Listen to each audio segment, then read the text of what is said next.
Sorry, no. Okay, the meeting is now resumed in public session. Today we're dealing with pre-legislative scrutiny on the general scheme of the Greyhound Industry Bill 2017. Before we begin, can I remind members and witnesses in the public area to make sure their mobile phones are completely turned off, please? Okay, for the whole duration of the meeting. Today we will consider the general scheme of the heads of the Greyhound Bill 2017 and commence our hearings with representatives of the Irish Council Against Blood Sports and the Greyhound Rescue Association of Ireland.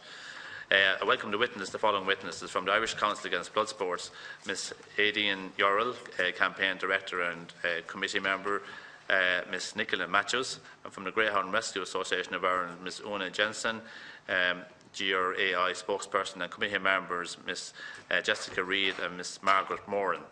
Thank you for coming before the committee today to discuss the heads of the Greyhound Bill 2017, and thank you for your witness submission, which has been circulated to members of the committee.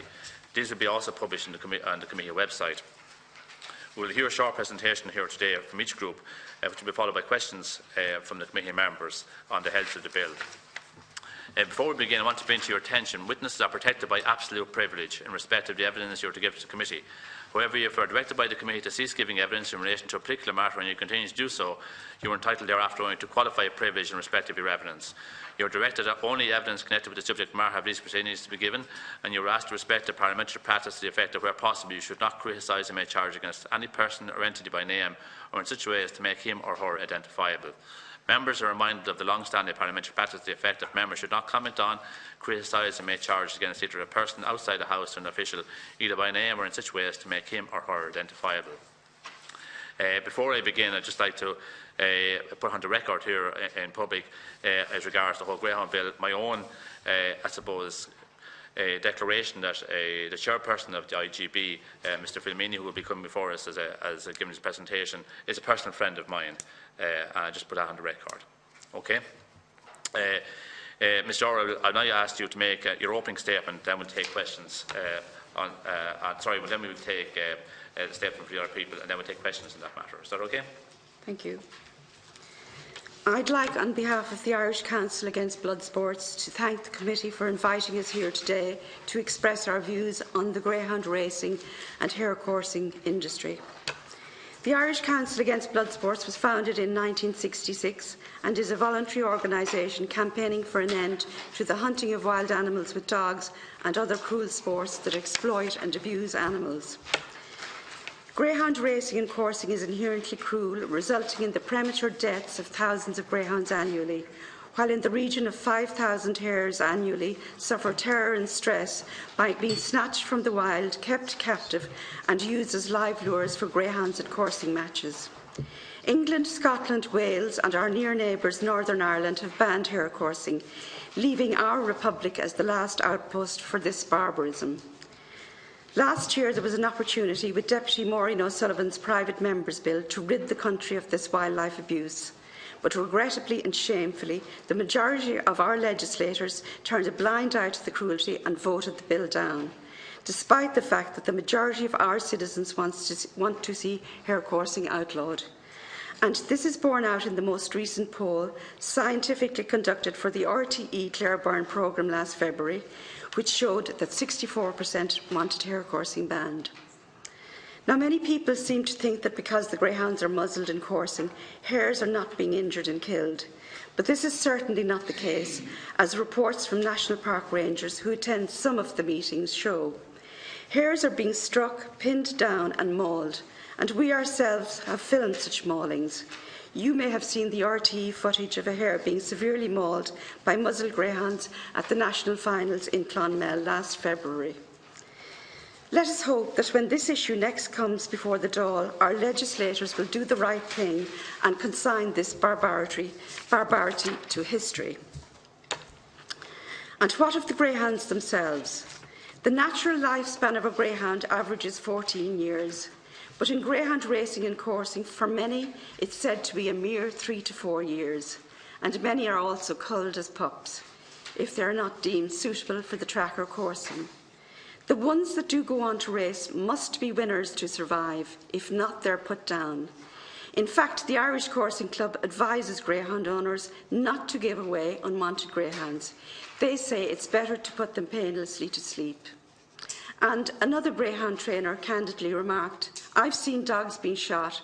It has to be done, as there are too many of them to rehome." And the ones that aren't put painlessly to sleep face a cruel fate. In the recent RTE primetime programme on the greyhound industry, Marion Fitzgibbon of Limerick Animal Welfare, a tireless campaigner who has been rescuing abandoned greyhounds for decades, said, and I quote, "Very little money is diverted into greyhound welfare, and it's left to the small charities around Ireland to try and rescue as many of these as we possibly can. But we're fighting a losing battle. We believe there are maybe 8, 9, 10,000 put to sleep. They can be killed in all sorts of fashions. We've had instances of finding them shot, ears cut off and brutalised, drowned or sold on to live in appalling states." And I'd like to take this opportunity to commend RTE's Primetime and Sharon Ní-Bheoláin for highlighting the dark side of greyhound racing, the doping and the cruelty. This was a great example of public service broadcasting. The public now know where their taxes are going: to fund a cruel, cheating, debt-ridden industry. Although it is kept well hidden, blooding of greyhounds, a common training method in the greyhound racing industry, using rabbits, hares and other small animals, is an open secret within the industry. It is widely believed by greyhound owners and trainers that to keep a dog keen to follow the mechanical lure of the track, it must be blooded. Many will have been appalled at the horrific footage shown on RTE's Primetime recently of a tiny piglet strapped to a moving lure at an Australian training track in 2014 being savaged by greyhounds as part of a blooding exercise. An Irish greyhound handler working for an Australian trainer was shown taking part in the cruelty. He's now back in Ireland and is active in the greyhound industry. In 1994, there was a high-profile case of blooding of greyhounds at a training track in Donaghskea, County Tipperary. Well-known broadcaster and journalist Donald McIntyre came to the private track to film for a BBC documentary on greyhound racing. Cages of rabbits were brought to the track, and the BBC cameraman was instructed to turn off the camera while the blooding took place. However, the camera remained running and the horrific cruelty was recorded. The dogs being blooded were those of a top Irish trainer at that time, whose son was present while the cruelty took place. Greyhound commentator and journalist, the late John Martin, who was known for his warts-and-all assessments of the greyhound industry, wrote in the Irish Independent at the time, and I quote, "The bald truth is that greyhound racing would not continue to exist without blooding. It follows that with a constant greyhound population of close on 30,000, blooding must be widespread. Do not expect an admission of that from Bord Nagan. To concede the point would be to accept that they are custodians of a sport whose very existence is based on blooding." There are also growing concerns about the export of greyhounds to destinations with low standards of animal welfare and little or no enforcement of whatever weak legislation is in place. It emerged last year that Irish greyhounds were being exported to the Canadome track in Macau, the only region of China where gambling is legal, with racing 5 nights a week on a track that is deemed to be too hard, resulting in injuries to dogs. If a greyhound doesn't finish in the top three in 5 races in a row, it is destroyed. It is reported that around 400 dogs are killed by lethal injection each year, and every greyhound arriving at the track is dead within 3 years, according to animal welfare groups on the ground there. There are also grave concerns about the export of Irish greyhounds to other Asian countries, including Pakistan, a country where horrendous animal cruelty takes place, and greyhounds are raced in tremendous heat. We have compiled a list of 200 Irish dogs now in Pakistan, and we suspect that there are many more. And also there are Irish greyhounds exported to Spain, where greyhounds or galgos are used to hunt hares in the countryside. At the end of the hunting season, when they are no longer needed, they are abandoned, released onto busy motorways, hung from trees, thrown down wells to drown, and even burned to death or left with broken bones to starve to death. Deputy Tommy Bruin has recently introduced a private member's amendment bill to prevent the export of greyhounds to destinations with poor animal welfare legislation and standards, and it is to be hoped that this will be addressed in the Greyhound Industry Bill 2017. There is a serious problem in this country with regard to the doping of greyhounds. The Morris Review commissioned by Bord na Gan and published in July 2016 was particularly damning.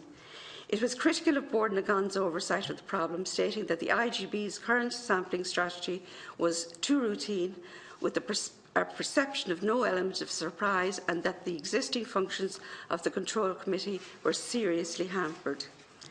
The RTE Primetime programme cited a number of high-profile cases of doping and demonstrated how easy it is for cheating dog owners to buy performance-enhancing drugs online. It's the unfortunate greyhounds that suffer, having hardcore drugs pumped into them, which can have long-lasting detrimental effects on their health. And it seems Britain, who import a huge number of dogs from Ireland, view Ireland as the doping capital of the world when it comes to greyhounds. It simply cannot be denied that cruelty is inherent and endemic in the greyhound racing and coursing industry. With the racing greyhound's life cut short, the killing and abandonment of greyhounds that have outlived their usefulness, the doping of greyhounds, hares used as live bait in coursing, and the use of live animals to blood greyhounds. We believe that it is an industry that cannot be cleaned up or rehabilitated. We don't believe that the proposed Greyhound Industry Bill 2017 will see any improvements for the welfare of greyhounds and hares. The cruelty will continue, as will the cheating, but at the very least there should be complete transparency and accountability in terms of what becomes of an unwanted greyhound once it is no longer winning on the track or on the coursing field. In fact, the entire life of a greyhound bred for the greyhound industry should be tracked from birth to death, including where it is exported to. And we strongly contend that greyhound racing should not be funded by the people of Ireland, the majority of whom are opposed to abuse and exploitation of defenceless animals.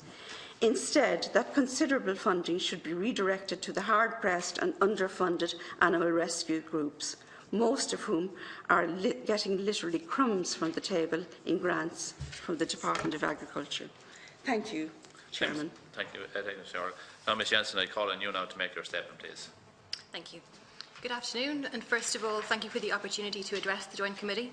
My name is Una Jansen, and I'm spokesperson for Greyhound Rescue Association of Ireland. My colleagues Jessica Reid and Margaret Moore are with me today. Our organisation was set up in 2010. We were an entirely voluntary organisation, and we were founded as an umbrella group of animal rescues who were taking in large numbers of Irish racing greyhounds and people who were concerned about greyhound welfare in Ireland. Our primary purpose at the outset was to promote greyhounds as pets in Ireland and to advocate for improvements in greyhound welfare. And I'm pleased to note there has been some progress in both of these areas in recent years. We believe, however, that we have a lot further to go before we can honestly say that we have any reasonable level of greyhound welfare in Ireland. Since our organisation was established, there's been a substantial rise in the engagement of the general public with animal welfare matters. We've recently seen public outrage over the puppy farm scandals and international protests at dog meat festivals in China. An estimated 74% of Irish people now use social media, and it's thanks to sites like Facebook and Twitter that more and more people are becoming aware of and interested in animal welfare. Social media has had a big role to play in the decline of greyhound racing in Ireland. As greyhounds become more popular as pets, public perception of the breed is changing, and people no longer view them just as racing dogs. The reputation of greyhound racing has suffered greatly as a result of numerous scandals involving doping, animal cruelty, and mismanagement of public funds. RTE Primetime recently aired a feature on the doping of greyhounds within the industry, and there have been several newspaper articles exposing what has been coined as the grim underbelly of the greyhound industry.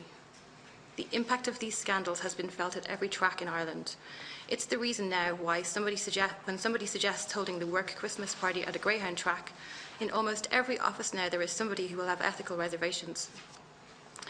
Along with many individuals and organisations, Grey has tried for many years to put an accurate number on the amount of registered greyhounds in Ireland, but to no avail, due to the fact that litters rather than individual greyhounds are registered with the Irish Coursing Club, and only details of the individual greyhounds registered and named for racing can be viewed on the Irish Greyhound Board and Irish Coursing Club websites. The status of each greyhound named and registered is not always accurate. Greyhounds can be sold abroad, retired for breeding, they can die of natural causes, be abandoned or destroyed illegally or legally, and the data is never recorded. It's unacceptable in this day and age that registered racing greyhounds go missing. A system already exists for cattle in this country, whereby every head of livestock is accounted for, so we know it can be done. Until a system for accounting for every registered greyhound is put in place, we cannot seriously say that we have any true concern for greyhound welfare in Ireland. The Irish Greyhound Board and the greyhound industry has received a total of €99.6 million from the public purse since 2010. That is almost €100 million for an organisation which is unable to accurately state the number of dogs involved in the industry. With public funding comes public accountability and a need for transparency in the form of a proper system capable of monitoring every greyhound in Ireland from whelping until death. Greyhound owners must be held accountable for the dogs in their care. If a dog is destroyed, then the owners should be providing a certificate from a veterinarian to prove that it was done humanely. If a dog is sold, a change of ownership form should be submitted to the IGB, and if an owner or trainer is inspected and he or she cannot account for the dogs registered to their care, there needs to be serious and long-lasting repercussions for that person. Greyhounds continue to turn up in pounds and rescues across the country in their hundreds, and the Irish Retired Greyhound Trust has none of the resources required to deal with these dogs. We are being told time and time again by greyhound owners and trainers that they are not prepared to wait for months for an RGT place to come up. Healthy and rehomable greyhounds are being destroyed because there are no kennels to go to. There are many small independent dog rescues around Ireland doing their best to help out with these dogs, but with no financial support from the IGB, it's impossible to keep up with the flood of dogs needing homes. In spite of this, in April 2016, the IGB implemented a €700,000 breeding programme, a breeding incentive programme, to encourage people to breed more greyhounds. Grey was deeply disappointed to hear of this programme. In a shrinking greyhound industry, it makes absolutely no sense to increase breeding. And what was even more disheartening was the fact that no additional funding whatsoever was allocated to rehoming. The Irish Retired Greyhound Trust does not even have one rehoming centre. Its British counterpart has 65. The Irish Retired Greyhound Trust received just over €200,000 in funding in 2014. By comparison, in the same year, the British Retired Greyhound Trust received £1.4 million.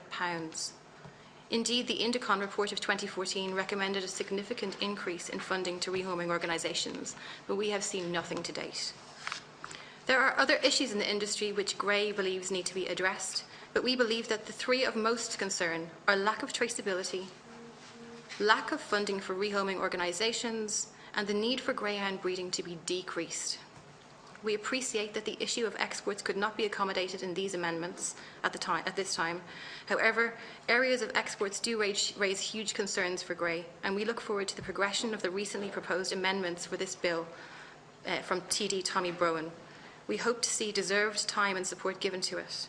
It is most encouraging to see that the Department is reviewing greyhound welfare legislation, and we are cautiously optimistic about the results of today's session.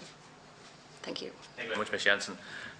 Members, we have on our screens, we can put up the heads of the Greyhound Bill for our own information here for the meeting or today now. We can maybe put it up at the moment so we can refer back to it if we need to during the course of the questioning. Is that all right?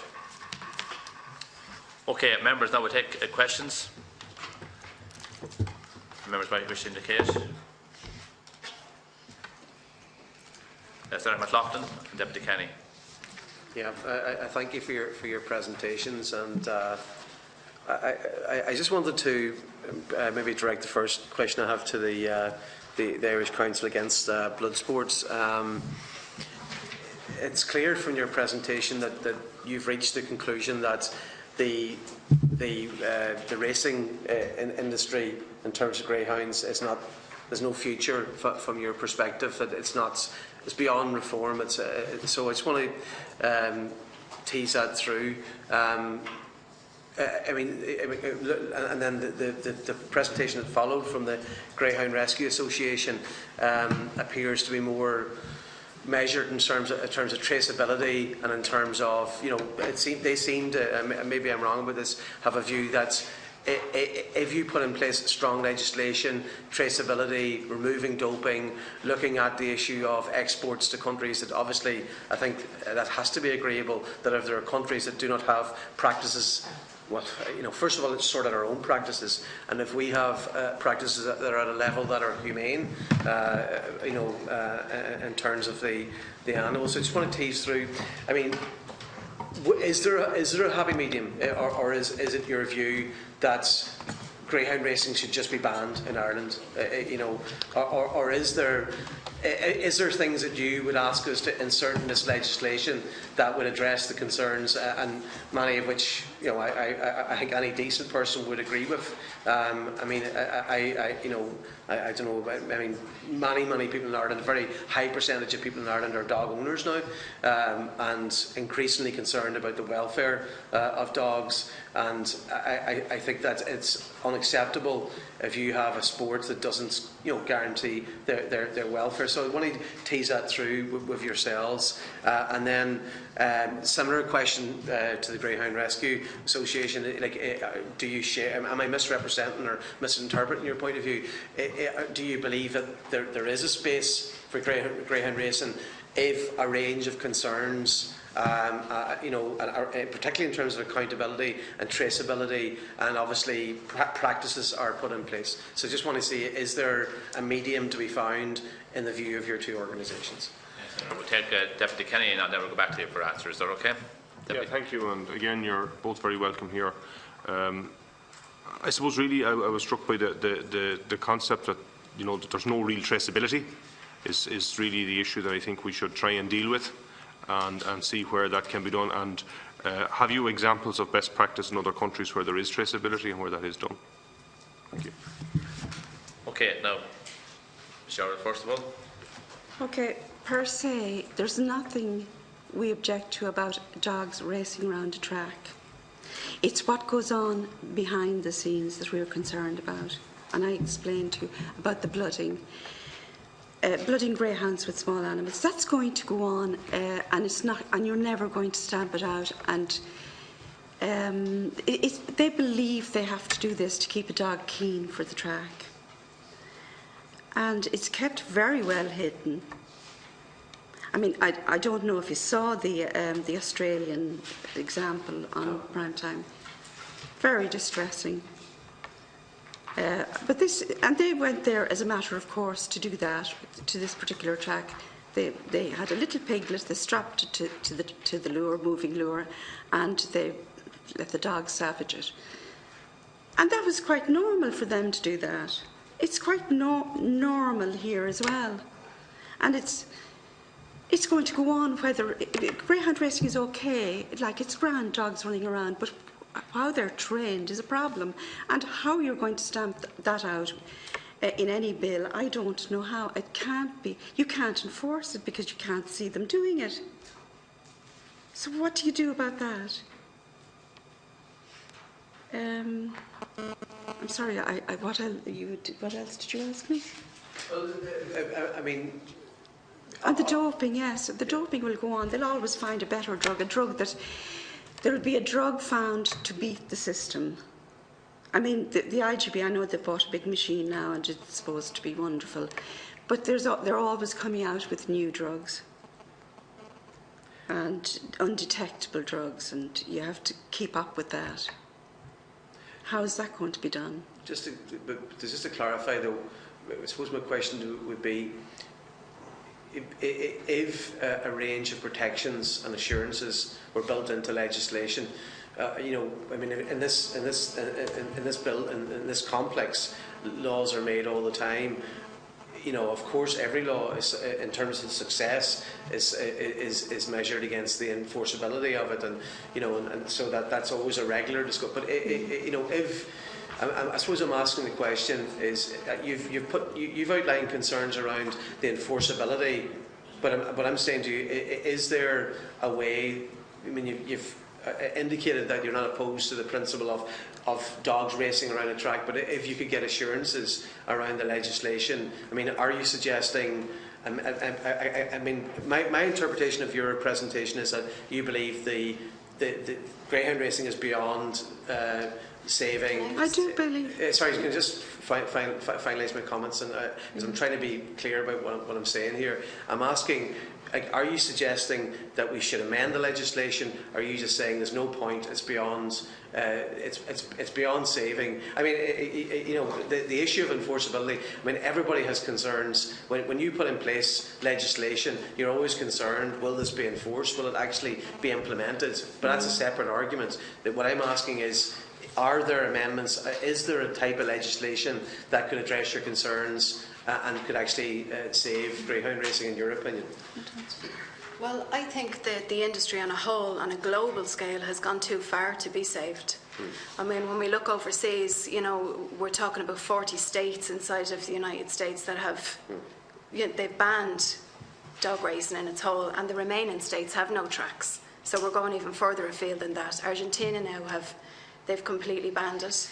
They've made it illegal. Australia's industry is on its knees. It's only a matter of time now before the rug is whipped out from underneath them as well. Thanks to their prime Bard as well, and you know, the highlight that he's put on the concerns over there. When you're talking about animals in the same realm as entertainment and used as profit, cruelty go hand in hand. And that's just the way that the industry is. We're looking at the UK, the tracks are falling like dominoes there. Tracks here that we have, you know, that have always been kind of a stable point of our own greyhound racing industry here in Ireland, like Harold's Cross, are now having to admit defeat and shut their doors, which was something that was never foreseen down the line with people within the bubble of the industry that would be pro. You know, it's gone too far to be saved. And just to touch on what the girls had said as well in relation to social media, it's the public, globally, worldwide, that have brought this industry to the point that it's at today. It's on its knees. And it cannot be saved. It's gone too far. And when you talk then in terms of exports, we're talking about an enormous amount of dogs that are still being thrown in on top of an industry that's on its knees, that cannot cope, that cannot recover, that does not have public backing, that does not have any more support from companies that were once very willing to put their name to it and to agree for advertising this industry. They now know that their companies and their businesses and their own credibility personally takes a nosedive overnight. You know, they don't want to be associated with it in any shape or form. And in relation to the overbreeding as well, we're still on top of all these issues. Such a vulgar amount of millions of euros of taxpayers' money is piled in on top of this black abyss.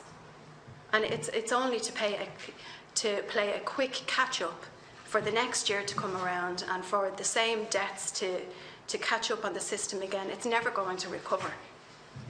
I think now we're at a standpoint where we need to admit defeat. This is an old-fashioned, very cruel. It's an awful industry for the dogs. The dogs never win, and they are never priority within this industry. Profit is the only priority of this industry, and that's always the way that it's been. The dogs are just an afterthought. They're plan B within the industry. I myself, I have a rescue greyhound. I have two actually, but one in particular. When you talk about, you know, the incredible, docile, friendly, social, the nature and the personality of these dogs and what is expected of them and what they endure and what they're forced through and through the abuse issues and just daily with the toll that's taken on their bodies and what's expected of them by terms of performance on a track. It pales in insignificance in comparison to what these animals can give back in a home environment. I myself have 3 young kids. I also have a cat and I have 2 other dogs as well. One of my rescue greyhounds, he is a survivor of the dog meat trade of China.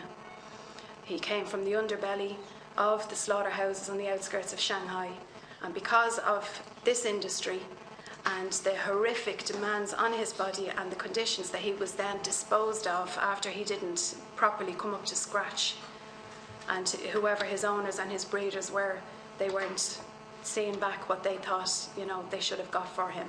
He was sold on to the slaughterhouses of China, and he was next on the list only for the people that came across him on the day. And he is the most amazing, friendly and social dog, and it's just an example of one dog. His name is Legend, and in my view, I have been around so many of these incredible breeds, in very, very busy circumstances, you know, high energy circumstances. You're talking about public campaigns and social events, you know, to raise the public awareness, to view these dogs no longer as just a running money-making machine, but as the same, you know, just like any other breed that we would have at home on our sofa or out in our back garden, and they are entitled to that. And this industry has done them no good, and it continues to leave them last as well on their list of priorities. I think this industry now needs to just step back and to once and for all to help this country's rescues in particular, because it's a crisis level between the pounds, the rescues, and they're dependent on public support. And it's you know, I don't know how they manage it and how they deal with it on a daily basis, between vet bills and neutering dogs as well, which is another horrific side of the industry. Why, when we're talking about exports of dogs, it should be top of the list of priority that when we send our dogs abroad, that they're neutered. Why aren't they all neutered before they go, only to go on to another heinous conditions and surroundings, to temperatures as well, that their DNA makeup, their respiratory system cannot deal with in those temperatures. They are a unique makeup of a breed in that temperatures make their systems overheat at a much faster rate than any other dog. This has been proven scientifically, and yet still our country and our government ship our dogs, our unwanted dogs, instead of investing in them and helping our country's rescues to do right by our dogs and by our so-called unwanted dogs, to help the public's perception shift a little bit more. Is that not at the very least that we owe these dogs back? So the point you're making in answer to Senator McLaughlin is you feel the industry is finished as opposed to absolutely, but not just here. Yeah, we're only dealing with here, of course. Yeah, but it has to be viewed overseas as well. You know, it's fallen. It's fallen worldwide. So there's nothing that we can do ourselves. There's nothing we can do ourselves to pick up the industry. It's on its knees, and it's never going to come back, because it's the public support that's needed to bring it back, and it's gone. Those bridges have been burnt long ago. Ms. Jensen? Yeah. Well, I think that as I mentioned in my opening statement, public perception had a lot to do with the problems that the racing industry is facing in Ireland at the moment. And I think it's in the IGB's interest to really improve things. People will respond to that. I think there's an awful lot of people out there who are just, they have a doubt. There's a question mark in their mind whether it's ethical or whether it's not. They wonder what's really happening to the dogs after the track. If some reassurances could be made, if the greyhound industry was to balance things out by giving more funding to rescue organisations, by putting in place a proper retired greyhound trust similar to what they have in Britain, I think that people's concerns would be reduced a little bit. And I think that ultimately it will benefit the industry, both financially and in terms of getting rid of the abuses, of getting rid of drugging, getting rid of the welfare issues. If they really implement, amend the legislation and then implement these changes and actually put in place the measures that they need to regulate things like drugging and welfare issues. So you're right, Senator McLaughlin, your interpretation of our stance is correct. We do believe that there is an opportunity to improve things in the greyhound industry. And you had another question? Yes, in regard to the traceability issue. Okay, yeah. And how and what methods are used in other places to guarantee that, or if there is a system in place that can guarantee that. At the moment, as ICABS mentioned, there aren't very many countries where greyhound racing is still happening, so we don't have a system that we can use as a template. However, we have a system in this country for monitoring every single head of livestock, and it's been in operation for quite a while. Plus, since last year, we have compulsory microchipping in the country, and every greyhound in this country, once it's registered, has a tattoo. So we do have the data, and we have the software that we can use to put into system a proper traceability system into operation. And I think that until we have that system in operation, we can't accurately monitor how we're doing. We can't measure welfare in this country until we can accurately state how many racing greyhounds we have, where they are, and what's happening to them. And Ireland as there isn't a good system in place anywhere else, we have an opportunity here to be world leaders, to put a really good system into place. Okay, Deputy Cahill and Senator Daly next. Thank you, Chairman. First of all, I'd like to welcome the bodies, the two representative bodies here today who have made a very good case on their behalf. I just want to say that first of all I'm a greyhound owner. I own greyhounds, and I'm a director of a greyhound track as well. And I think the point made on dog welfare and animal welfare, I think, is well made. I think our industry is to prosper as we go into the future. I think I would agree totally that definitely more resources has to be put into dog welfare, and I think this bill that is currently under scrutiny, I think will address that issue, and it's definitely enough resources in the past haven't been put by IGB into dog welfare. There was points made there on doping, and that this thing that doping is widespread in our industry, and I just have the Indicon report open here in front of me. And in 2011, 0.9% of dogs that were tested returned a positive test. In 2012, that was 0.8%, and 2013 it was 0.7%. And the analysis of the majority of those dogs that turned up with a positive test are showing that it is in the animal feed, in the feed that those dogs are being fed, that there's traces of substances being generated in the tests. And this has been proven conclusively, and unfortunately with a number of high-profile cases where dog trainers took legal action as regards the results of the test and proved conclusively that was the animal feed resulted in the doping, in the failure to the doping tests.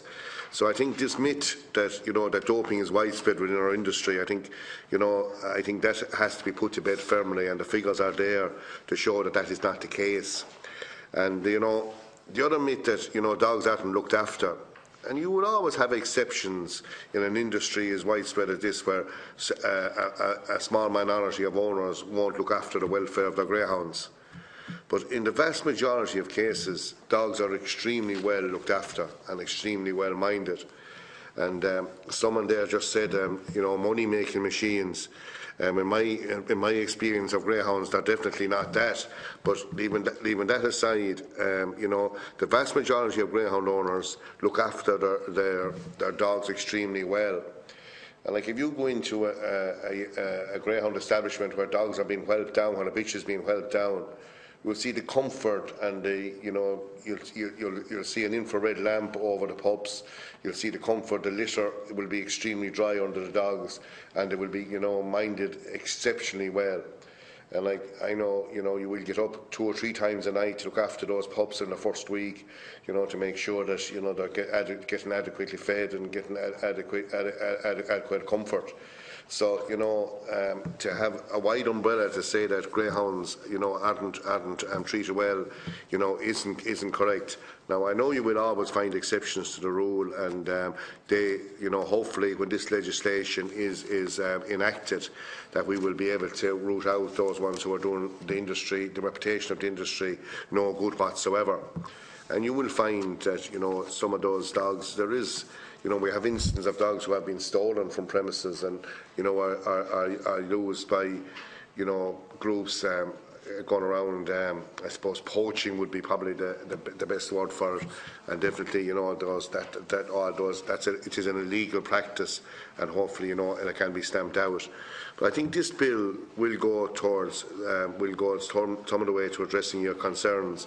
I think we all want the welfare of greyhounds as paramount for us all.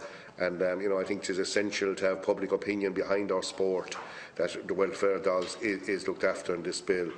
But I would be convinced too, when this bill is enacted, that the myths about the widespread doping will be put to bed once and for all, and I think that will be for the benefit of us all. But looking forward to working constructively in the scrutiny of this bill, and hopefully that when it is enacted, it will be the benefit for an industry that I, for one, won't put into the graveyard just yet. Senator Daly. Thanks, Chair, and I want to welcome both groups here today and thank them for their presentation. I just have one area I'd like to address with them, as I say, and as Deputy Cahill has said, as we look at this legislation going forward and try to get the very best legislation we can. Head 2 provides for a basis for administrative sanctions as opposed to criminal sanctions for breach and the greyhound racing rules. And I'd just like to get the opinion or hear both groups' opinions on teasing out that point.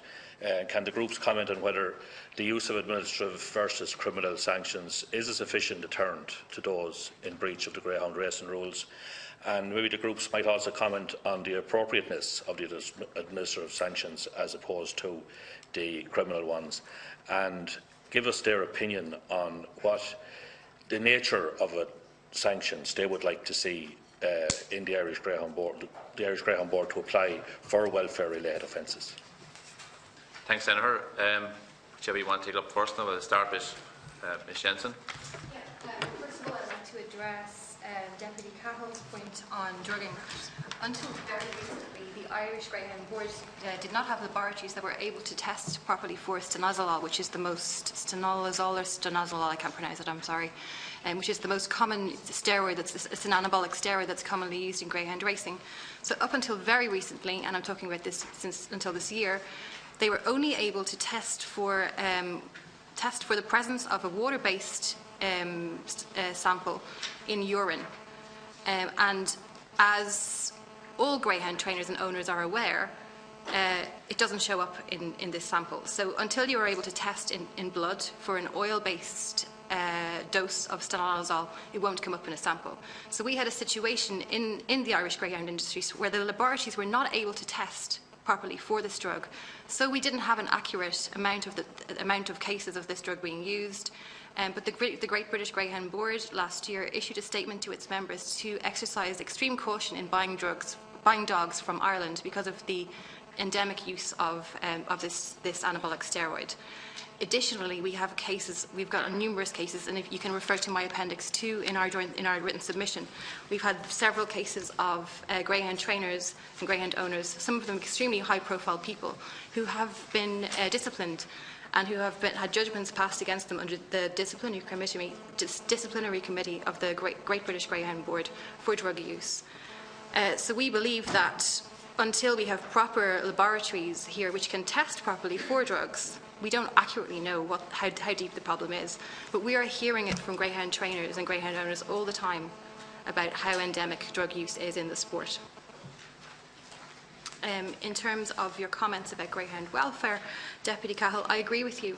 There are some greyhound owners and trainers who treat their dogs really, really well, and I'm not going to deny that. However, we do have a huge issue of dogs disappearing, and until we have this traceability system in place, we can't accurately say that welfare is good. I don't dispute the fact that there are people who are good greyhound owners, but we do know that there are people who are getting rid of their dogs, who are shooting their dogs, who are using bolt guns, who are selling their dogs to countries where there aren't adequate welfare legislation in place to deal with those dogs, and we need to stamp out these practices in greyhound racing. Thank you. As regards the sanctions for breaches of welfare, I mean, we have the Animal Welfare 2011 legislation, which should cover that. If there are breaches of welfare. I'm not sure what you meant by administrative sanctions. You were saying Industry-based sanctions as opposed to criminal. Well, why shouldn't they be subject to the law of the land like everybody else? I'm asking the question. Oh, sorry, yes. Well, I think they should be subject to the law of the land like everyone else to criminal prosecution, yeah. Maybe. Yeah, indeed, yeah.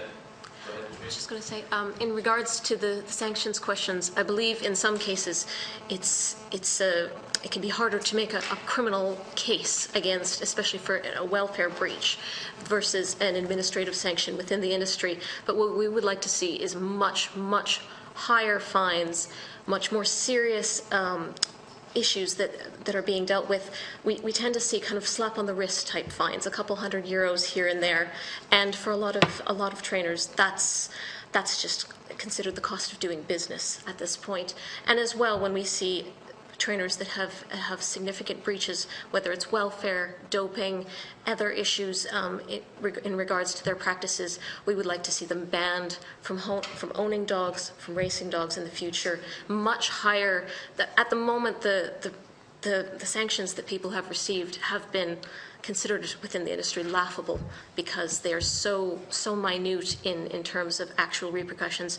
Even if you look at the sanctions that would be seen by anyone in the UK who's caught with a welfare breach or a doping breach, they suffer much more severe penalties, and it's just not reflected in the Irish system at this point. Can I just add as well? We'd also like to see follow-on checks on people who do have negative findings against them. So people who are found with negative samples, that if it's one dog that they own, their other dogs should be tested, and there should be routine checks on these people for up to 2 or 3 years afterwards, just to ensure that they haven't reverted back to that behaviour. Could I just add the coursing dogs? Coursing dogs, the positive results aren't published online. They're published in the Sporting Press, which is the coursing club's newspaper, and it's a very random. It's published. They're published randomly in that now and then, and the paper only comes out, I think, once fortnightly, once a week. But it's not widely distributed throughout the country, and it should be only bought by greyhound people.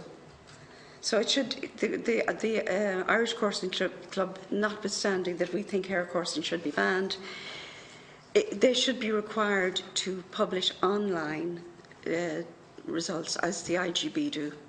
More transparency again, basically. Yes. Okay. Yeah. Okay.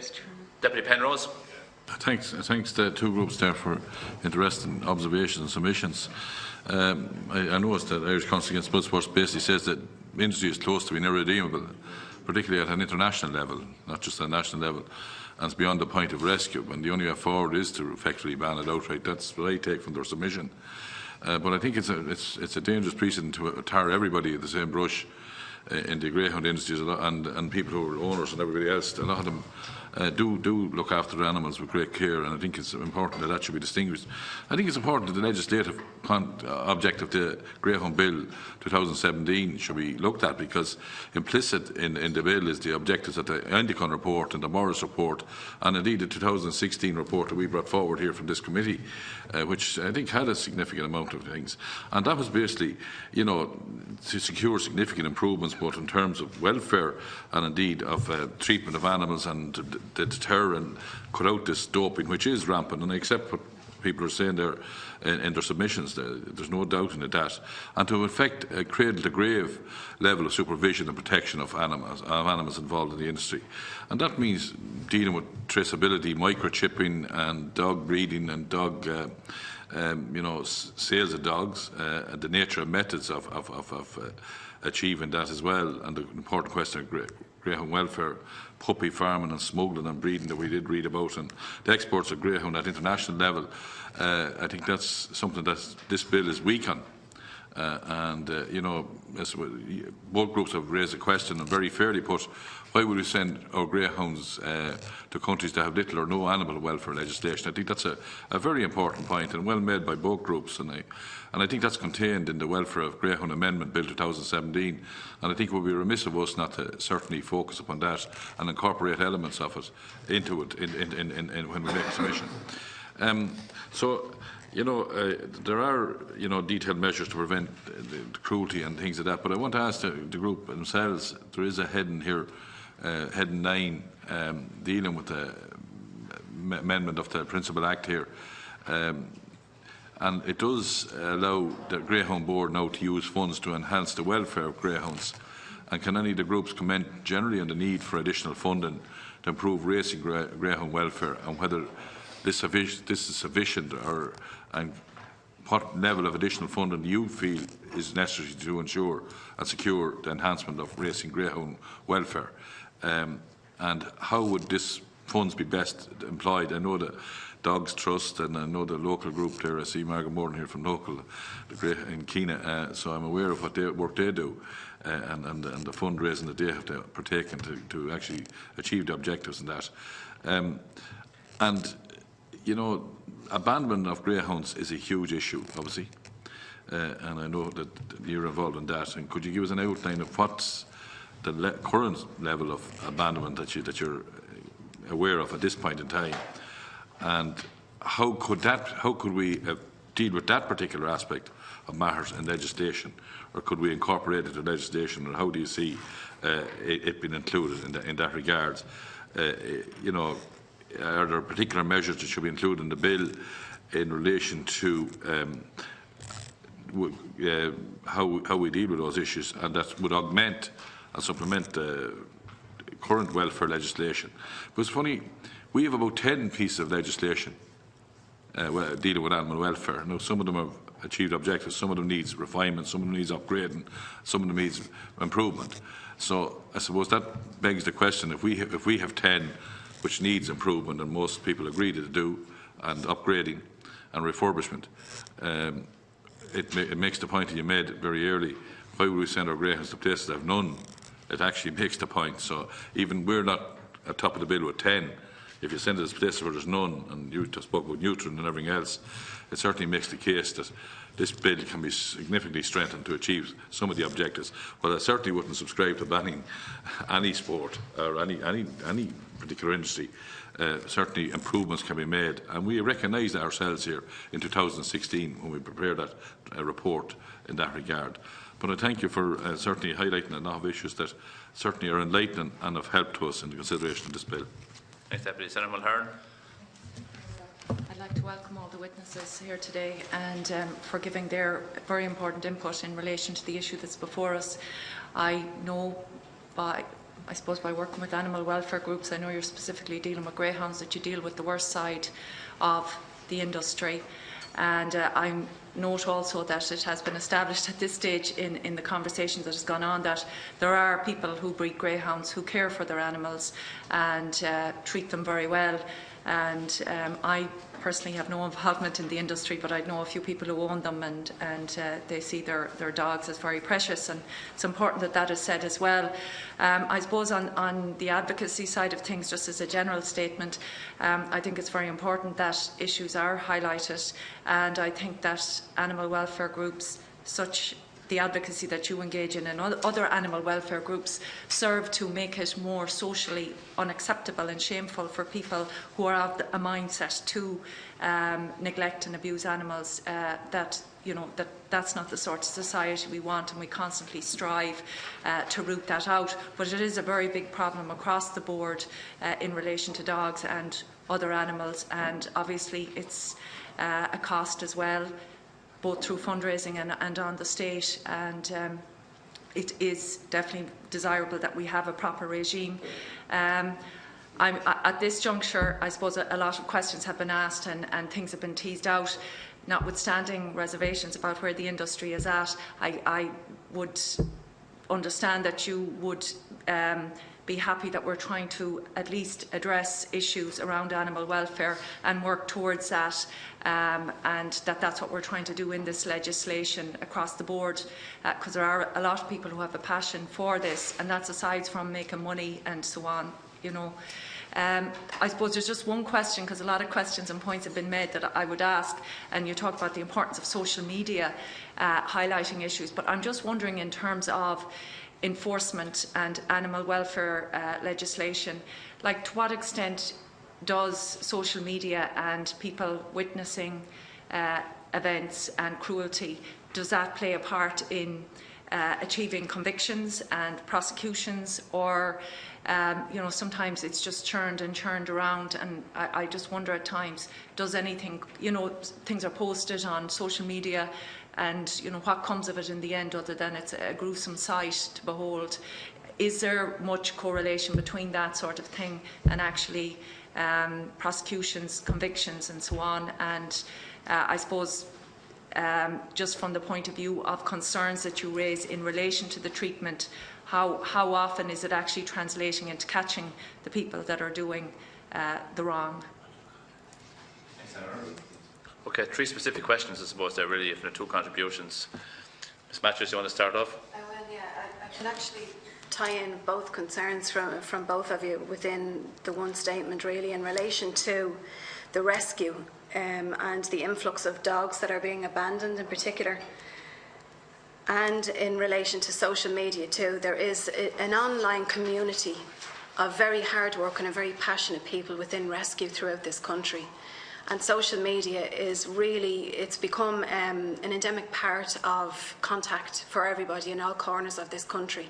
It's the quickest method to get a message across, to get it shared. If one particular dog is in severe distress and is in a county that needs, it may have a foster situation on standby for it, like what the girls offer as well, where we've collaborated, you know, and joined forces as well to get greyhounds from one spot to another together, that have been, thankfully, by some trainers, as you've touched on as well, that do care for their dogs, and some breeders that do care for their dogs, insofar as they will not be the first ones to pick up the bolt gun and to assassinate them when they don't run fast enough.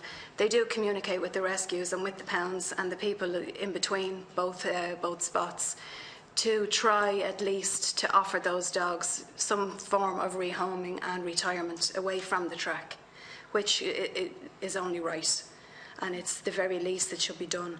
But we're talking about a huge amount on a daily basis of really badly neglected, malnourished, uncared for animals that are turning up in our county pounds and on the front door of our rescues, oftentimes abandoned within, after the close of hours, outside the gates, tied to the gates, found across our country's bogs with blue ropes still attached around their necks.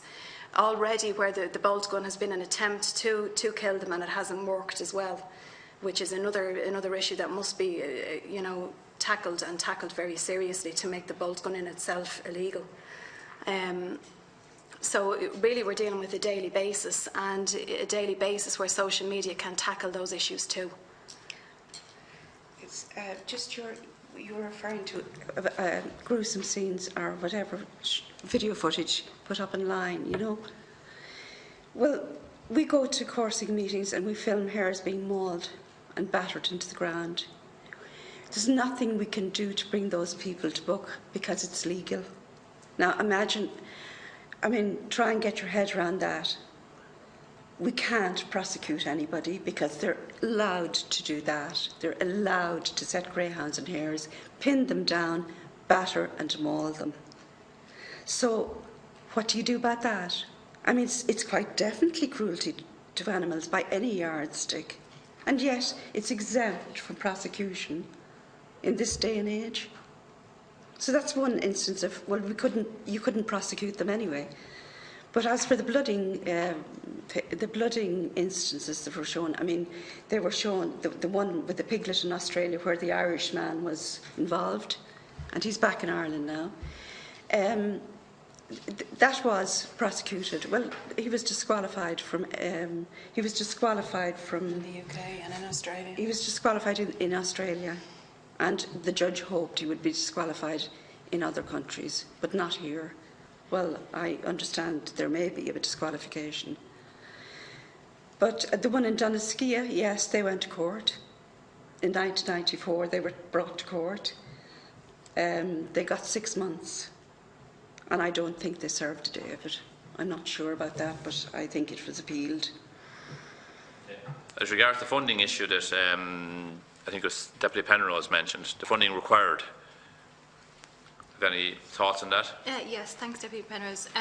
I think that if we talk about best practice, that we could look at an organisation like the British Retired Greyhound Trust, where in my opening statement I mentioned that they received £1.4 million in 2014, in comparison to the Irish Retired Greyhound Trust, which received €200,000. So you can see there's a massive discrepancy between that, despite the fact that the two industries are of a reasonably similar size. So we would like to see an increase in funding, and we'd like to see the establishment of an RGT that is far more organised, that has rehoming centres and has much more resources available to it. And we would like to see more funding for private independent rescues around the country that are struggling to deal with the flood of greyhounds coming in. You also asked for some statistics, did you, for some numbers? Well, I can tell you that between the years 2010 and 2015, 2,896 greyhounds were surrendered into Irish pounds, 2,497 greyhounds were destroyed in Irish dog pounds, and 399 greyhounds were homed or collected via the Irish dog pounds. And that does not cover the dogs that we know are disappearing. So that does not cover dogs who are being DIY euthanized, or who are disappearing, or who are being sold on to disreputable people, or who are being sold for export to countries like Spain, China, Pakistan, etc. In relation to your question, Senator Mulhern, Grey doesn't really engage too much in sharing gruesome images on social media, so I can't honestly say that we would have any understanding of or any experience of monitoring how these images would translate into convictions. I don't really... All I can say is that I know of convictions, not necessarily specific to Greyhound, but other animal welfare breaches that you have to be very careful if you have a situation where you think there can be a prosecution. It's actually advised to keep that off social media because some of that can lead to a problem with your evidence if given in court, if it's actually taken as a criminal prosecution as well. There was a case in Galway with a rescue that a very serious case was taken against them. And because the case proceeded over a number of years, anyone that was involved in seizing the animals off this property that were taken in horrible situations, they couldn't speak about it publicly for some time. So in some cases, we're mostly if the images are being shared, it's just for public awareness. But again, with greyhounds, it comes down to a numbers game. You're dealing with, because we don't know exactly how many dogs are being bred down to the dog number every year. All we have is a registered number of litters to work off of. So it's an extrapolation of 15 to 20,000 greyhounds being bred in Ireland every year. So you look at that and you look at there's probably approximately 1,000 greyhounds a year being rehomed out of that number. And we know that a certain number, yes, get sold on to race in the UK, and that a certain number are being sold to other places. But we've done the figures as best as we possibly can from the information that's available. And one of our biggest issues is that the fact that the information is not readily available on a concrete, specific number of dogs that are available.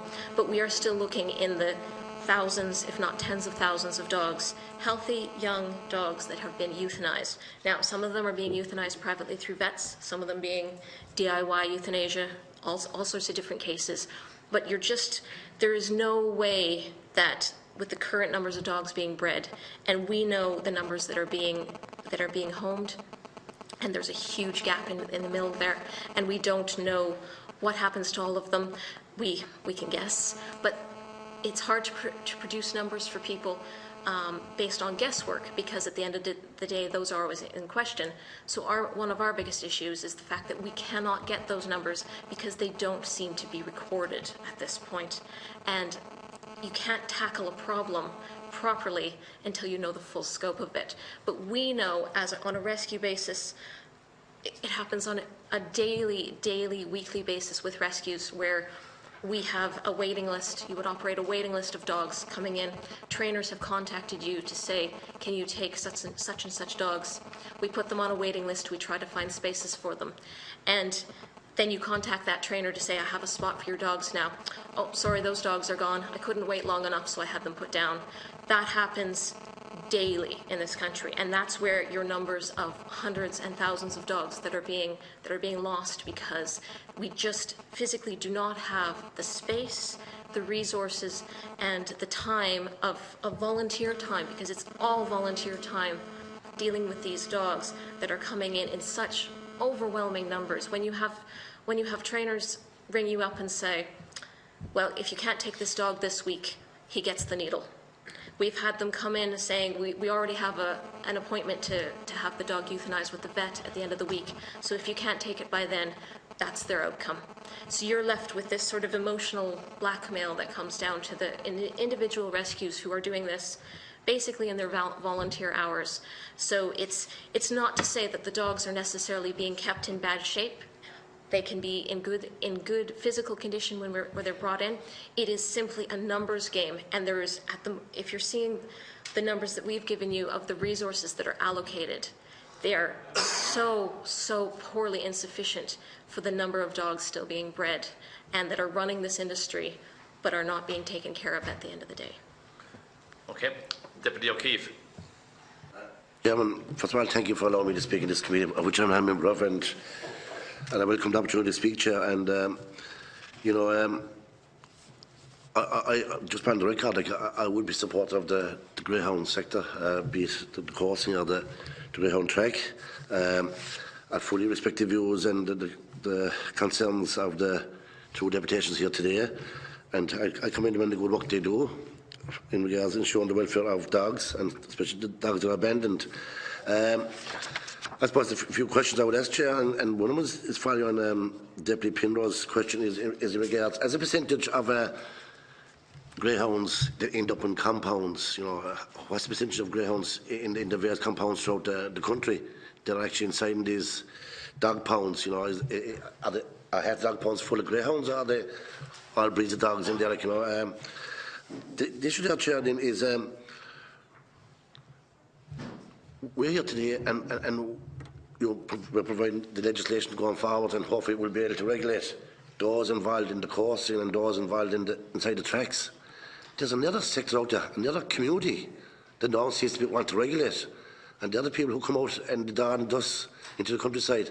Out lurching is the word you're well aware, Chair, the word lurchers, and there's no talks about them, like they just disappear, and the other people who are actually cleaning our countryside of the invaluable hare species, and no mention, and I think more should be talking about this area in regards dog welfare, because no one's watching these people. But Chair, in regards to exports, then we are a nation of exports. No matter what commodity business we're in, be it agriculture, drinks, or whatever, maybe just because we produce a good dog. I suppose the issue is here, is should we provide more controls and regulation in regards to what countries we export to? I have to laugh, that some countries that have been given out about where we export to, we have no problem doing deals on other businesses and no complaints. So surely what's good for one is good for another. So I would say, Chair, I agree it is a problem, but things have come a long way. Like even, for example, in regards, you should mention about the coursing dogs, about the drug testing. I think in fairness to the Coursing Federation that they actually have their samples sent abroad to an independent lab for analysis, that in case that someone thinks there's a quick fix there, there isn't, in fairness to the coursing sector. But, Chair, I would just ask, Chair, I'm not denying there could be a problem there, and I know that the adverse publicity we got from the RTE programme, I think it needs to be balanced. But I would ask, the simple question, following Deputy Pinrose's question, is inside the dog pounds at the moment, what percentage of greyhounds are there? Thank you. Deputy Ray. Thank you very much, Mr. Chairman. At the outset, I'd like to apologise for having to leave, but I had another meeting, but I was keeping a watchful eye on what was going on. And I thank you all for being here today, and I appreciate the opportunity to say a couple of brief words. The one concern that I would have, and I appreciate very much where you're coming from with the concerns that you have here today, but the one thing that I'd like to put on record is the fact of the people that I know, and I don't even like to use the word who are involved in the industry, because the people who I know are people who love their greyhounds. They love what they do. They take care of their dogs, and they're genuine, committed people. And they're not blackguards. They're not people who would want any type of cruelty or anything to go wrong with their animals. And I mean, I'm sure that you must respect that as well. Like every person involved in every walk of life. You could have, look at the amount of farmers who are always kind to their animals, be their sheep or whether they're horses or whether they're cows. But then, of course, you will get a rogue person who won't take care of their animals. You'll get a rogue person who won't take care of their family. So, but you can't go painting everybody with the same brush. And that's all I'd like to put on record is the people who I know, the people who have dogs, that train dogs, that race dogs, that course with them, and that do all the different aspects of dealing with the greyhound industry. They're very kind, they're very committed, they're steeped in the tradition of the sport that they're involved in. And I'm delighted, and I'm very glad, and I'll put this on record, that I know plenty of people who are middle-aged and older people, and they have children and grandchildren who have interest in dogs, and they are going to be participating in this, what I would call sport. I don't call it an industry, excuse me for that. And they are going to continue because they like it and they like their dogs. And I think that's very important, and I think that should be acknowledged here today. And we all have differing views and problems, with regard to you know, the IGB and all that. But what I'm talking about today is the people who are important to me, and that's people who own greyhounds and who, as far as I'm concerned, are very good people and who do their best at all times. Next Deputy. To sum up, we start at the top. Ms Jensen. Yep. Okay, Deputy O'Keefe. So I already gave the figures of the amount of greyhounds. Pardon? Oh, no problem. I did give them, I'll give them again. So between the years of 2010 and 2015, 2,896 greyhounds were surrendered to Irish dog pounds. 2,497 greyhounds were destroyed in Irish dog pounds. Oh no, sorry, I asked in the overall context of dogs, subject to the compounds, you know, how many, you know... The percentage of greyhounds compared to the overall dogs? Yes, yes. Are those figures available? I don't believe we wouldn't have those figures readily available, but what I would say is the number of greyhounds that are actually euthanized in pounds is only a very small percentage of the greyhounds that are euthanized every year, because the vast majority are probably being done privately through veterinarians. Oh. So that's why our figures, even the figures that we have for the figures from the dog pounds, the reason we bring those up is because those are the only recorded figures for greyhounds euthanized in Ireland officially, because we have no way of accessing the figures for the dogs that are euthanized through other means, through veterinarians or what other means themselves. So we wouldn't say, like, these numbers themselves are quite low in that standard. Now, in terms of the number of dogs overall in the pounds, that would probably come down to your general animal welfare legislation. But greyhounds are considered separate from that because they have their own, the Act from 2011, and they're considered basically an agricultural commodity still at this point. So they are considered separate from the overall dog animal legislation. So we would obviously, we have huge concerns about the lurcher issue in this country and the lamping, the illegal hunting, the poaching that goes on, but that is something that cannot be brought before the IGB because only registered tattooed greyhounds are within their remit for control. So any greyhound type dog that is found in terrible condition, if they do not have tattoos, that then gets pushed onto general animal welfare legislation because they are no longer considered, there's no way to prove that they are a full-bred greyhound, and many of them that would be involved would be considered a lurcher, which is a crossbreed of any sight hound, not specifically just greyhounds. So a lot of the lurchers that would be used for that sort of activity are actually of Saluki and other type of sight hound stock, possibly bred with greyhounds, possibly bred with other working dogs. We would love to see as well a huge amount of concern for that, but again, it's almost a separate issue at this point because it cannot be within the remit of the IGB if the animals are not tattooed. Thank you. On your second question, yes. With regards to exports, we would like to see much tighter controls on exports to countries where there isn't adequate welfare legislation in place. Okay. Can I just add to that as well, just before we move on from that, just in relation to the rescues that are overseas, that are taken at the influx and the overspill that our pounds and our rescues here at home cannot deal with, that needs to really seriously be acknowledged. There is a huge amount of dogs that have been rehomed in countries like Italy and in UK through the rescues over there.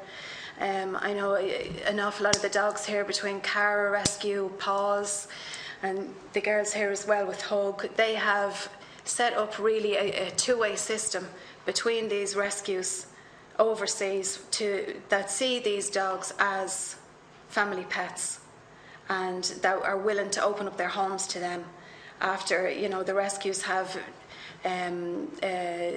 personality traded and temperament tested these dogs for being in the vicinity of, and testing their drive, their chase and their instinct to actually chase, and what best circumstances will suit that particular dog one-to-one to rehome them.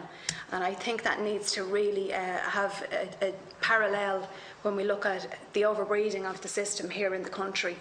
Why, when our dogs and the overspill that cannot be dealt with because the numbers are too high, we have to look outside of our country to clean up our own mess, from those dogs that are bred here directly.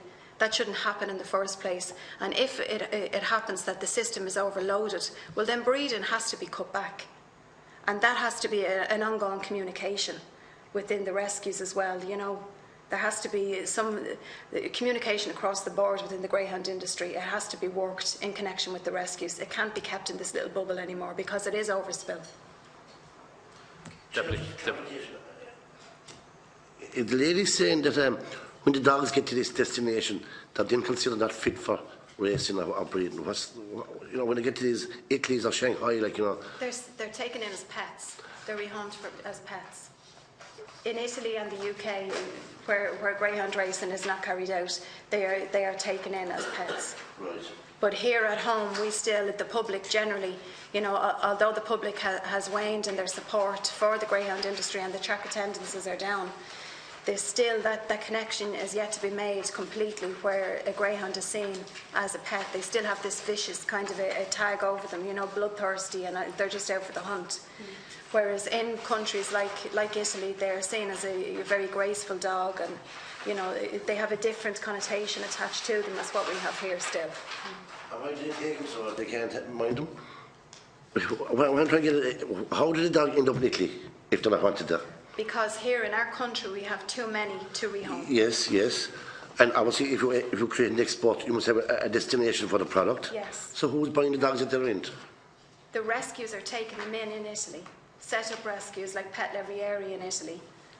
Different rescues like Cage Nationwide and Birmingham Greyhound Protection in the UK are taking these dogs from the likes of our Irish rescues because they cannot cope with the overspill of dogs that they have on their premises. It's not possible to rehome them. Needs to be revisited. Thank you. Thank you. Okay. Any other clarifications? Yeah. In terms of actually how the process works, if you're an Irish rescue and you're going to be sending dogs abroad, from the experience that we've had with rescues in Ireland, you would work with a partner rescue in another country that would then carry out home checks and would assess people's suitability for adopting the greyhounds as pets. So they would be done on an individual basis to make sure that every dog that is taken over there is actually brought to a home and not sold on for other purposes. It is also a requirement for the Irish rescues that we're aware of that all dogs are spayed and neutered before they leave the country, so there's no possibility of future breeding in external countries.